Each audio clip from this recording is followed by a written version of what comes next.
Hello and welcome to another episode of Seven Story Podcast. I'm Tasha Kyler and I'm here with today's featured co-authors, Amanda Nelson and Lisa Marie Potter. How are y'all doing today? Doing good, thank you. Can you tell us a little bit about yourselves and how y'all came to begin working together? Do you want to do it? Or you want me to do it? Go for it. Okay. We are best friends. We met, oh goodness, like 20 years ago. Oh, yes, yeah. It mostly all started with Twilight. I read Twilight in a book club and I loved it. And I gave it to Lisa Marie and I told her, you have to read this. And She badgered me for a long time to read it. Long time. And she wouldn't do it. Finally, I got her to read it and she tore through it. And then tell her what you did. Well, I ended up, I went straight to the bookstore to buy the second book in the series, and I had to replace Amanda's because it was all dog-eared and everything. And so, and we knew that we were friends at that point. And there was one day when Amanda, she called me up and she says, okay, so Stephanie Meyer is having a function called Prom at the ASU campus. And she says, I don't have tickets. Do you want to gate crash with me? Of course. So that's when we really knew, okay, we're birds of a feather here. So yeah, we went to Prom and they took pity on us and eventually let us in. So yeah, we waited like 2 hours and finally they're like, okay, go ahead. That's so cute and funny. I love that. And so how did both of you begin writing like separately, and then what made you do a book together? We've always written together. Yeah. Never written on my own. We've always written together, but it was Amanda's birthday. And well, what happened was, as we were reading the Twilight series, there was, we had all our own theories about what was coming next, what was happening in the next book. And when we got the next book, we're like, oh, it was completely different. And we're like, oh my gosh, I wish it had gone this way or that way or whatever. Anyways, I gave Amanda an empty book for her birthday. And I said, look, why don't you write a page and then I'll write a page and let's see if we could, maybe write a book. And we actually ended up doing that and completing it.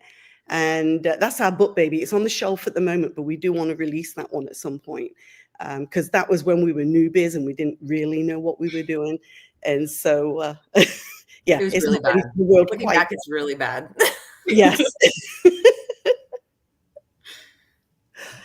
Wow. So neither of you took an interest in writing prior to that? No. Wow. It wasn't until Lisa Marie gave us the book, and it actually wasn't kind of until we completed it that we were like, maybe we should try this. Yeah, we can do it. Yeah. That is so awesome. I love that. The power of friendship. Yeah. Okay, so tell me, how many books have y'all worked on together so far? So far, completed manuscripts, we have 3. So there's the first one that we've shelved. And then we have Men and Books Aren't Better, which is book 1 in our +1 series. And that's out right now. Mm-hmm. And then book 2, Just What the Doctor Hired, is coming out July 9th. And we are currently drafting book 3, which is Two's Company plus One's a Crowd. Okay. And so tell me a little bit about Men and Books Aren't Better. I love the title. Okay. I'll go ahead and give you the spiel that we give everyone. So Molly is a thriller writer, but she wants to try her hand at romance. Unfortunately, she gets her heart broken and it gives her writer's block. On a whim, she decides to hire a male companion to get her creative juices flowing. And of course, she realizes that the chemistry is fact, but she's not sure if the emotions are fiction. It's written in dual point of view. And I'm Molly. And I'm Jared. And that's how we went through the book. Yeah, and we're pantsers, so we make it up as we go. And so I'll write chapter 1 and then send it to Amanda, and that's the first time she knows what's happening. And then she goes from there, sends it back, and that's the first time I know what Jared thinks. And we go back and forth like that. So it's an adventure for us as well. That is so exciting. I've never heard of a process like this. I'm so amazed and intrigued. Yeah, it's a lot of fun because it keeps it exciting for us too. So, but it is a little strange, having your best friend kind of, trying to date trying to woo her. The word, yeah, it's kind of weird, but It's fun. It's fun. It's a lot of fun. I love this. I'm so amazed by this right now. And you said your second book that's coming out in July of this year, you said that was Just What the Doctor Hired? Yes. Correct. Yes. And what is that one about? That one is, I don't have the spiel memorized for that one, but I need to. Autumn is a nursing student, and she has also had her heart broken. And so she has no men in her life until she gets her Bachelor of Nursing in Science. But of course, Jensen is a doctor about to receive his Best Doctor's Award, and his date cancels at the last minute. And he hires Autumn, who moonlights as a +1 companion, to be his date. And they have tons of chemistry. And because it was a doctor event, there's several other ones, and she keeps having to be his date, and the chemistry builds, and they have to decide what's real and what's not, just like the first one. Is that one also both point of views? It is both point of view. Yeah, I'm Jensen. Yes. And she's Autumn. I'm Autumn. And is that typically how it works? Lisa Marie is the female main character and Amanda is the male main character? It is, and that's mainly because Amanda apparently has got more moves than me. So trying to do it the other way around. Apparently, I'm not very good at getting anyone's attention, but she knows what she's doing. So yeah. And what's that like for you, Amanda, to take on that male persona and write from that perspective? It's funny. I don't know if I've just read enough romances and watched enough rom-coms that I can kind of channel that energy, or if it's just like, this is what I would want, and so I just form him into this perfect guy of how I would want him to act around me. It is weird to think that I'm writing it for Lisa Marie, but it's a lot of fun. Especially when she's like, oh, that was a good line. I'm like, thank you. I appreciate that. Just haven't lost it. But we tend to pick our male characters first, and we'll pick someone that we both find we'll pick a real life person that we both find particularly attractive, much to our husband's dismay. And then, but at least, and then we'll pick the female character. And that way, at least in our descriptions, when we're writing solo, we are, pretty much, we're talking about the same people and we haven't got different ideas of what they look like. So that's smart. That was actually my next question. I was going to ask about how you come up with the characters. Are they super detailed and planned? But you kind of said that you're both pantsers. So do the characters develop as you write the story? Their character comes out as we write the story, yes. But how they look is chosen beforehand. So their looks are defined, their personalities are more so up in the air? Yeah. Okay. And are there any specific characters that are personal to either of y'all? I don't know. I think our first one, because Jared was based off of someone that we pictured as, in our book Baby, the male main character's name is Andromedus, and he's who we pictured as Andromedus. And so when we wrote Men in Books Aren't Better, he kind of morphed over as him because he's been in our head for so many years. And so to me, he's special to me for that reason. And then in the second book, we for the Doctor, we picked Jensen Ackles from Supernatural, because he's a cutie. That's so cute. It's funny. At the time when she suggested Jensen Ackles, I hadn't watched Supernatural, but I used to watch Days of Our Lives, and he was on Days of Our Lives. And I was like, okay, I could see that. So it worked out. Even though he came from two different places, he was still attractive to both of us. Yeah. So correct me if I'm wrong, but these are almost like the male main character is almost like a fan fiction spin-off kind of thing. Kind of. In a way. It's more complicated, of course, but almost. Yeah. If we could use his looks to make him the guy we want, yeah. No, I love this. Yeah. How did you come up with the titles for both books? Okay, well, with the first one, I mean, there's the common phrase, men in books are better, and everyone loves a book boyfriend. However, Molly, being a romance writer, well, going into the romance genre from thriller writing, she's actually using Jared as her muse for her book.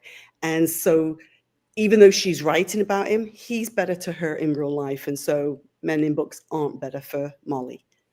Okay. And then we just wanted to keep the pun kind of thing going. And so instead of like just what the doctor ordered, because it's you hire the companions, just what the doctor hired. And then for the third one, Two's Company, Three's a Crowd, but it's Two's Company plus One's a Crowd, because that's the name of the agency is Plus One. So. Yeah. I like the puns. It's cute. Shifting in. Oh, actually, no. What do you hope readers take away from each book? I am hoping they fall in love with Jared just like we did. And I'm hoping that they're just, as they sit down and read, they're able to just escape for a little while and just get caught up in the romance of it all. Yeah, there's no like official message other than just love and romance and just fun, that escape that you need. Yeah. And we've injected a lot of our own personalities into our characters. And, because Amanda and I, when we get together, it's like the rest of the world kind of disappears. We're just besties and we'll scream and just, and so, our husbands know, just leave them to get on with it kind of thing. So we're hoping a lot of the enthusiasm that we feel is, also injected into their personalities, that people can enjoy that too. That's beautiful. I can tell that y'all are best friends and y'all really go together real bad. Oh, yeah. Yeah. The energy. There's times when we're writing, when we go back and we go to editing, we do that together and we use Teams. And because I'm in Alaska and Amanda's in Arizona. And so I used to live in Arizona. That's how we became friends. But when we're going back and forth and we're trying to describe, how somebody's expression is or their posture or whatever, sometimes we'll kind of act it out to each other on screen. And there'll be times when I'm like, I don't know. And then Amanda will say, yeah, you always do this. I'm like, I do, and so she knows me better than I know me. So, yeah. I'd be like, does she want to fidget with her earring? And she'll be like, no. And I'm like, you always fidget with your earring. I do? Yes, you do. Yeah. And it's funny because as family have read the books, they've come back to us and said, oh my gosh, okay, so who can do this and who does that? And some of it they recognize, and then there's other bits where they're like, no way you could do that, so. I love this so much. They say that the best writers are profound readers. So what are your favorite genres? I know we talked about Twilight. What else do y'all enjoy reading? So I like romance and fantasy are my two. If you can combine it, romancy, that's another huge one for me. That's basically what I stick with. Every now and then I can do a women's fiction or something else, but I really like to get immersed into worlds. And if it's too much like ours and a little too real or hard topics, I like to escape. Well, and I like to escape too, but I also, I love romance. That's my number one genre that I love to read. But I do like suspense and like true crime and, kind of murder books. And, I love Stephen King and, because I love the way he actually writes more than even his stories. He's pulled me in before I even know what's going on. But yeah, I like varied topics, but romance is at the top. Well, you have to mention she has a degree in psychology, so the workings of the brain are very interesting to her. So that's why she loves all those true crime things. Yeah. A different author that I interviewed not too long ago, he is studying psychology and he typically writes the crime thriller kind of thing. So that background makes sense. It checks out. Would either of you ever try your hand at, like Lisa Marie, would you try your hand at doing a co-authored romantasy book, or Amanda, you like a romance thriller suspense something? Oh, it's the opposite way around actually. So like would you either of you try to write the other person's preferred genres. Yeah, I'd be willing to. Yeah. Oh, yeah. As long as I could do it with her, totally. Because she could bring all the knowledge, and it would be fine. And I would say, because our first book, our book baby that's still shelved, is a YA speculative. So it's somewhere between, like, it's not quite fantasy, it's not quite sci-fi. And so it has romance in it. So it's kind of that genre, but it also has some suspense elements in it. So it's kind of incorporates all of it. So we're excited to be able to get back to that. Yeah. You're already ahead of my question. You're already working on it. Now I'm even more excited about your book baby. We are too. We love it. Shifting into your experience as a writer, what do your typical days look like? So we try and keep a schedule. It's usually weekdays, Monday through Friday. We get online at 9 a.m. Lisa Marie's time. Don't get off till about 4 p.m., 4 p.m. every day, and try and just work through that way. And then we take the weekends off so we can spend it with our families or what have you. But it's almost like a typical job work day. Yeah. We've had to define that time, because when we first started writing, every phone call that we got, every knock at the door, anytime one of our kids needed it, we just would stop, and we weren't getting anywhere very fast. And so now we've kind of scheduled ourselves, and we've put ourselves in that position that our families know not to bother us unless it's urgent. And everything else, can wait for the most part. We don't get bothered so much anymore. And are you both full-time writers? Yeah. Yeah. That's beautiful. Mm-hmm. What is your process like from idea to, well, you kind of explained that actually. You said that Lisa Marie, you'll write a chapter and then send it over, and Amanda will pick up, and you'll kind of go back and forth like that, right? Yes. Yeah. We will sorry, go ahead. No, go ahead. Okay, this is we just had a writer's retreat, and we actually went on a hike, and we were talking about when we get back to our book baby, and it was she and I just throwing out ideas, bouncing off each other. And so it's like, she'd say something. I'm like, okay. And what about this? And then she'd be like, well, no, how about this? And, we would go back and forth until we got something that we both agreed on for the revisions, because now that we've been through this process of publishing, and we've been through this editor who's amazing and taught us so much, we realize how much work needs to go into the book baby. And so we know a lot needs to change. And so that process was just brainstorming. And then we literally got on our phone and spoke it into that so that we'd remember. Yeah, because our brains are like sieves. It'd be gone by the time we finished up the hike, Yeah. So sometimes it's a collaboration, but the basic is back and forth. And the revision is more the collaboration. Yeah. And you said the revision, y'all sit down together and work through that. Yeah, we've set ourselves a rule that when we're writing, we don't go back and re-edit anything until we've done with the book, and then we do it, because otherwise we found that, we weren't getting past chapter 3 or something like that, we're not allowed to re-edit. And it's hard to do. The amount of time, well, if I just fit, no, because I'll not do this. And, so. Yeah. Oh, Lisa Marie's constantly like, nope, just leave it. Okay. No, that's a really good rule. I'm trying to implement that myself. Just right. Okay, now it's time to be in that editing phase, because I'll always go back, no matter what it is, a poem, a novel, etc. I'll go back and be like, no, but this needs to be tweaked, and this needs to be tweaked. And now I'm still in the drafting phase, and it's been months. Yeah. Yeah, it's hard. And the thing is, once you've got the whole book developed, and then you go back through, there's things that you're going to be changing anyway as you go, because the ending might not match the beginning so much. And so, as you go back through that second time, you can really give it a big overhaul. And so, and we're working together so we can bounce ideas off each other also.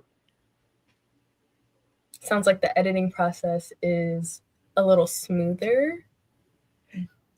Yeah, it is a little smoother. And honestly, I mean, I can't give a big enough shout out to the editor that we've had, because before we start this process, I thought you wrote your book and then you gave it to your editor and they just fixed everything for you. And whereas our editor's like, she'll find 100 mistakes and send it back to you. And she'll just say, look, these are the mistakes, go fix it.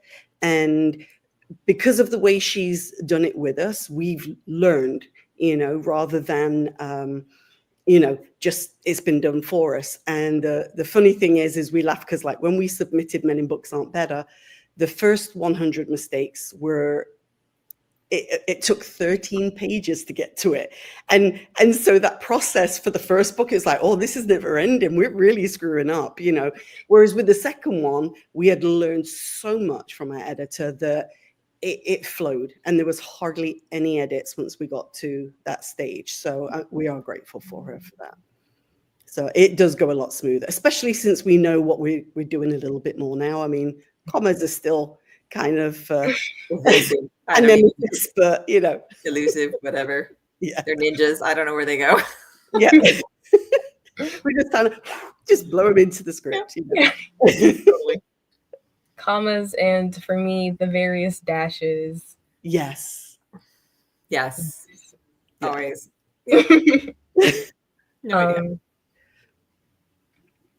What is your favorite thing about being a writer? Getting to work with my best friend. This is a good one. That's a very good one. Yes, I'd agree with that. And then just, it's so fun because like, it's almost like we share a brain. And so when we're writing, we're on the same page. A lot of people think, oh, it would be difficult to write with another person. And I can see that if somebody was to pick somebody else just random and say work with them, I probably would struggle. But we like the same kind of characters, and as the story develops, we love how each other writes. And I think, we're just very complimentary of each other. So we're my bestie. Yeah. We definitely share a brain though. For talking though. Yeah, we do have to spend time talking, but we do share a brain because there'll be times where she'll be like, okay, what do you picture this room to look like? And we'll have kind of the same thing. Well, we can pull up a picture sometimes and it's the same thing, or we'll talk, but mine's usually flipped. Mine's the mirror. Like she always like, well, I picture that on the left. I'm like, oh, I pictured it on the right, but in general, it's the same thing. And that kind of happens with the characters too. So yeah. There are times when I'm like, 1 minute, what are you picturing? And so we'll draw out what we picture a room like and then share it. And it's usually the same room, but just split. So yeah.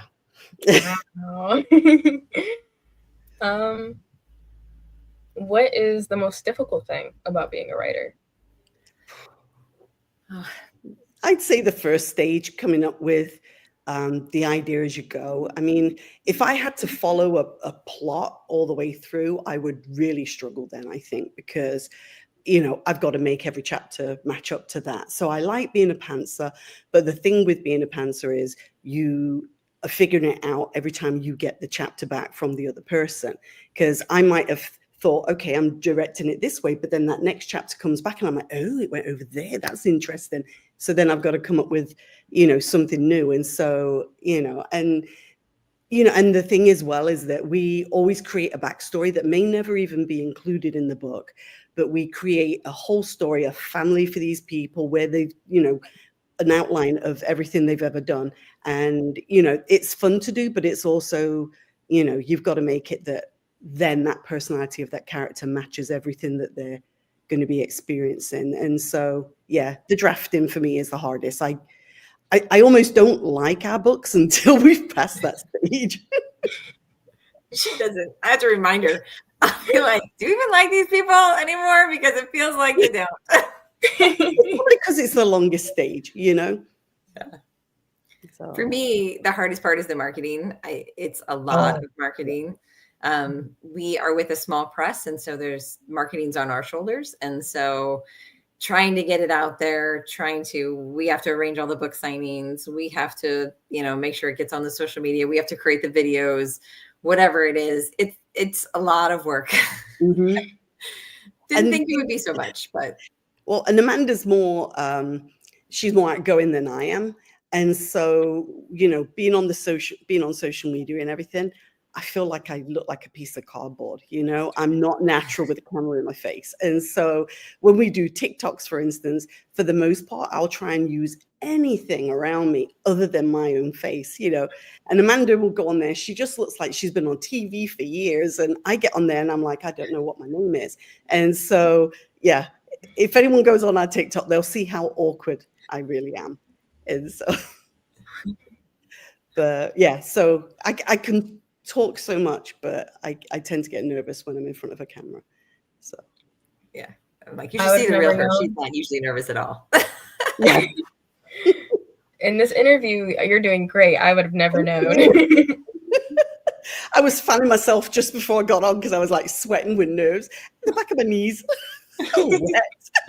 You're doing amazing. And your personality is really showing through. I would have never known. Oh, thank you. We're actually running out of time and we only have a few minutes left. So I want to take this time to give you both the floor and talk about the upcoming release, when people can expect it, where to find you, you know, all the plugs. Okay. So we have Men and Books Aren't Better, which is out now. You can buy it in paperback and ebook. You can get it on Amazon, Barnes & Noble, Kobo, Google Books, Apple, Kindle, iTunes, anything like that. Even if you're in England, Waterstones has it. You can get it online there. And then book 2 comes out July 9th. We will be doing a book reveal, cover reveal next week. And then pre-orders should be available the first week in May. And then it'll be available on July 9th. And then hopefully we'll have the third one out by the next year. We're also doing a book signing in Anchorage, Alaska, if anybody's in Anchorage on June 14th. Yep. Right, June 14th. So we'll be up there signing books in the Barnes & Noble in Anchorage. And hopefully later in the summer, we will be down, Lisa Marie will be down here in Arizona, and we'll be able to do some Barnes & Nobles down here in the Phoenix metro area. But if you go onto our website, you know, www.nelsonpotter.com, if you go onto that website, it'll show you anything that we've got coming up. And you can always sign up for our newsletter as well, and we'll make sure that you're informed of everything. Yes, which is very seldom. We don't like to do newsletters. Yeah, we don't want to spam people. Yeah, just big announcements. That's all you'll get. Yeah. I think people will greatly appreciate that. Yeah. We're on pretty much every social media, like Instagram, Threads, TikTok, X, Facebook. Blusky, Facebook. Yeah, we're pretty much all of them. And it's usually anelson.lmpotter or Nelson Potter Duo. Or sometimes there's no dot, just A. Nelson L.M. Potter. So you can find us on all there. And all those links are on our website. We'd love to have you join and yes, and share any of your thoughts on anything you've read by us. For sure. So yeah, we love reviews and we love comments, good or bad, you know, because it helps us to grow and helps us to realize what other people want as well.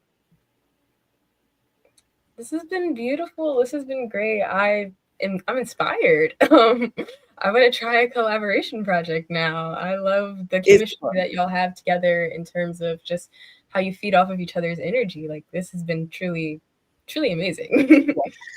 Thank you. Thank you for having us. Yes, absolutely. It's been a pleasure. I'm so glad to have had you. That's it for this episode of 7 Story Podcast. Thank you, Amanda Nelson and Lisa Marie Potter, for joining us and sharing your story.